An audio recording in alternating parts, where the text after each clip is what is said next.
my favorite author, and his catalogue is humongous. It's world famous, and yet there is still underrated gems in there.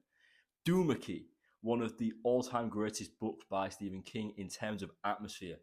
Stephen King conjured up this world after a man has a crane fall on top of him and he loses an arm.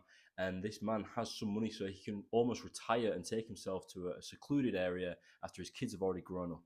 He moves to Doomickey. He gets a beachside house. He can look out on the vista that is the ocean and the sunrise, and it is beautiful. Stephen King, he depicts a painter, Edgar Fremantle, paints. He paints the horizon, he paints ships. And Stephen King allowed me to see that. I'm reading a book and I'm seeing this. Not only that, but the people in Stephen King's books are the reason why I keep coming back. I love Stephen King's worldscapes and the sequence of events that he puts these characters through. Staggering. But the people are what I remember the most. Edgar Fremantle is a big one of those. But his cohort, Wireman, oh my god, Muchacho. I love those two dudes, and the rehabilitation of Edgar Fremantle throughout Doomickey really highlights Stephen King's tremendous ability. We've got books like Misery. If you need to read a book by Stephen King that is just absolute batshit insane and pretty terrifying and horrifying, Misery is the one. However, it is also the one for people. He really gets people right.